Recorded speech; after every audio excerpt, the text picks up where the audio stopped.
तो कैसे हैं आप लोग? मुझे पता है सब बढ़िया होंगे। तो आपको याद ही होगा कि 2 साल पहले एक सीरीज आई थी सोनी लिव पर 2020 में। याद है? कैसे याद नहीं होगा। मैं बात कर रहा हूँ scam 1992 the Harshad Mehta story की, डायरेक्टेड बाय हंसल मेहता, जिसमें ना तो कोई जाने माने चेहरे थे और ना तो कोई ऐसी खास मार्केटिंग हुई थी जो इस शो को सभी लोगों के पास पहुंचा दे। लेकिन उसके बाद भी जो भी इस शो ने अचीवमेंट हासिल किए थे वो सराहनीय थे और scam 1992 the Harshad Mehta story 2020 की सबसे सफल सीरीज में से एक रही। यह सीरीज स्टॉक मार्केट स्कैम पर आधारित थी जो हर्षद मेहता ने 1992 में किए थे और सबसे अच्छी बात तो ये थी कि इस सीरीज का इंट्रो गजब का था, आपको याद ही होगा।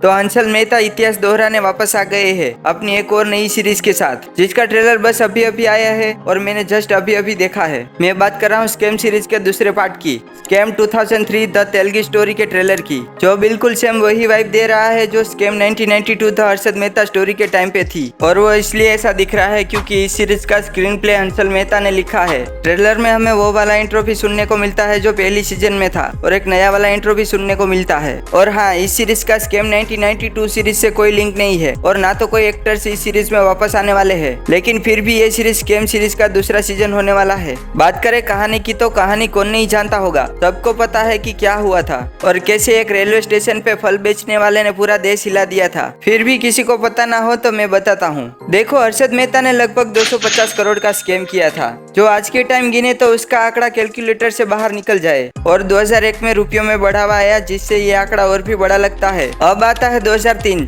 जब लोगों को ये पता लगता है कि मार्केट में नकली स्टैम्प पेपर बिक रहे हैं। शुरू में तो इस नकली स्टैम्प पेपर के घोटाले में किसी का ध्यान नहीं गया। लोगों का ध्यान तब गया जब ये स्कैम 30,000 करोड़ तक पहुंच गया था। आप सोच सकते हो 30,000 करोड़।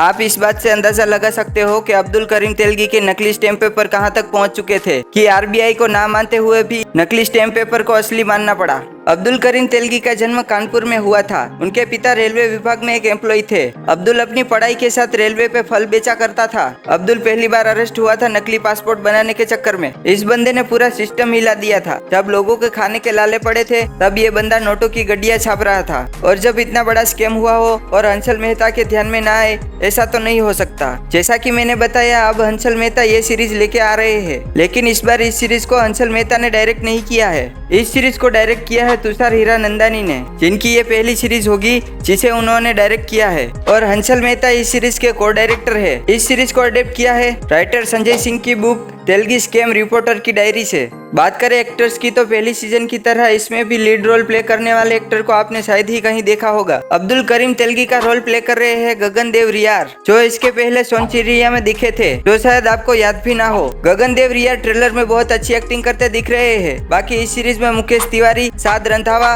और भोजपुरी एक्टर दिनेश लाल यादव जैसे एक्टर्स आपको देखने को मिलेंगे। गगन देव रियार का लुक बिल्कुल वैसे ही रखा गया है जैसे अब्दुल करीम तेलगी का था, आप देख सकते हैं। अब इस सीरीज के फिल्मिंग के दौरान हंसल मेहता और सोनी लिव पे मुंबई हाई कोर्ट में एक केस दर्ज किया गया, जो खुद अब्दुल करीम तेलगी की डॉटर ने किया था, जिनका कहना यह था कि इस सीरीज को बनाने से पहले उनके परिवार से अनुमति नहीं ली गई थी और ये सीरीज उनके परिवार की छवि को ठेस पहुंचाती है। फिर आगे जाके पता नहीं क्या हुआ, लेकिन जो भी हो अब सीरीज आ रही है सोनी लिव ऐप पर 1 सितंबर को। तो इसी के साथ वीडियो यहाँ खत्म करते हुए मैं मिलता हूँ अगले वीडियो में। जय हिंद।